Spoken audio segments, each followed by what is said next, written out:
Hey, what's up guys? Welcome back to Retro Pop Planet, and today we are outside of the Bullock County Courthouse in Statesboro, Georgia, and this is one of the filming locations for the 1995 movie Now and Then. Now, I was reminded about this movie from my brother. I haven't actually seen it in maybe 30 years. I think I rented it one time. Hey, quick update. As I'm editing the video, I went back and I rewatched the movie. So I'm not really familiar with all these sites, but I did a quick search on the internet, so I'm gonna be walking you through some of these areas here in the square where they did film the movie. It looks a lot different in some places. You can see the building is actually a different color than it used to be. And then the site across the street where the girls sat is now the Averett Center. We're right near Georgia Southern University, so a lot of the buildings around here are actually part of the university now. So I did miss a couple locations, and just to let you know, I'm gonna try to fill in as many gaps as I can here in post. Now and Then was written by Marlene King and based on some of her experiences as a 12-year-old growing up in the 1970s. Fans of her now know her as the showrunner of the long-running series Pretty Little Liars. But this was one of her earliest projects in show business. I remember at the time that the movie was being likened to Stephen King's Stand By Me, or at least the female version, featuring a killer soundtrack with songs from the 60s and 70s. It was a New Line Cinema release of a moving pictures production, which was Demi Moore's company, featuring a star-studded cast of older actors alongside their younger counterparts. Movie critics called it a flop, but it ended up a hit for New Line, coming in number 2 at the box office behind Get Shorty. Set in Indiana, the movie was primarily filmed in Savannah, Georgia, with some pivotal scenes shot down the road in Statesboro, where we are today. About 17 minutes into the movie, we get our first establishing shot of the courthouse square as a young couple is taking wedding photos on the lawn. The camera moves down about like this.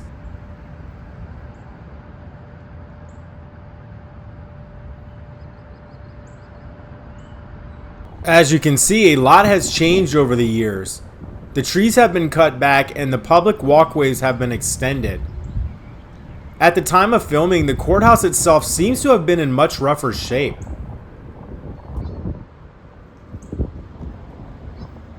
The wedding party has no relation to our cast, but the camera then pans around where we can see a Sears and a garden center across the street. And in the garden center is the treehouse that the girls want to buy. The camera then pans over a little more and cuts to the girls sitting with their backs to a window in a diner. But I couldn't find the diner or the Sears building. I've been walking all around the square trying to figure out where that diner scene was shot. There's a couple buildings that kind of look like it might be it. You can definitely see the courthouse at an angle across the street. I'm just gonna show you the square and maybe try to figure out later.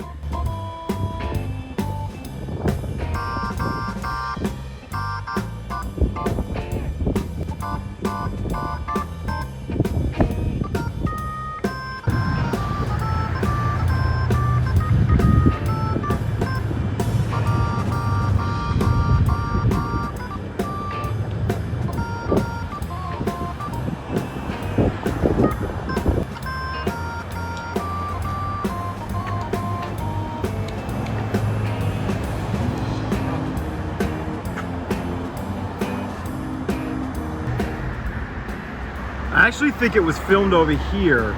It was either in a section where a building no longer exists, or it's down here, but that angle is a little too extreme for these columns right here. So I really can't clarify exactly where that diner scene was shot.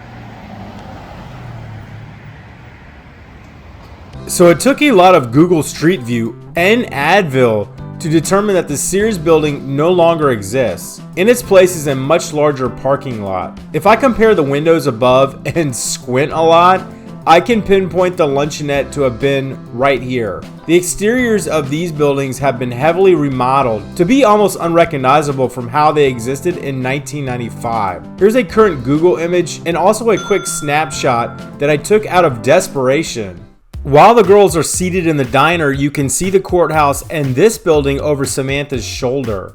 We then see Samantha's mom through the window passing this building, and she's crossing the road here. The old theater is also visible across the way as Nancy Sinatra is playing on the radio. And then a couple of scenes later, Samantha is coming out of the library while the other girls are eating push-ups out on the curb.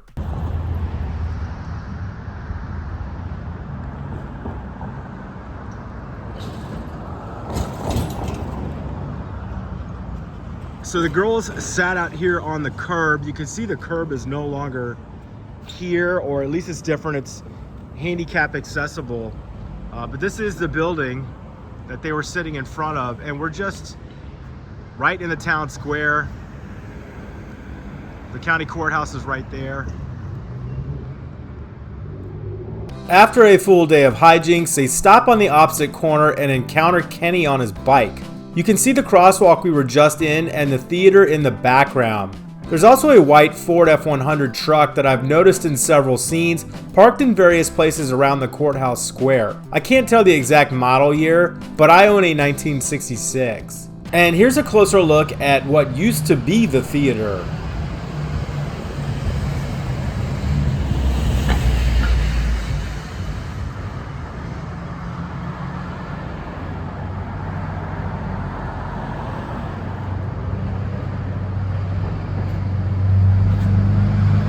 On the night of a storm, Teeny and Samantha are sitting in the treehouse at the Sears Garden Center, and you can see the courthouse across the quad. And I didn't realize while on location that the pivotal sewer scene takes place just a block away from where we were standing. The courthouse square is here. You can see from this street view that the modern sewer entrance isn't nearly as large as in the movie. I went to a martini bar once that used to be located in one of these spaces. And after their interaction with Crazy Pete, they ride away on Walnut Street. In the distance, you can see Vandy's restaurant. Stop in for a visit to this wonderful old barbecue joint if you're in town. That's gonna do it for this one, guys. I hope you enjoyed this quick little video, some of the filming locations from now and then. I know this movie is kind of a cult classic now. If you like this movie or if you have anything to say about it, please feel free to leave me a comment down below, and feel free to like and subscribe, and I'll catch you guys in the next video.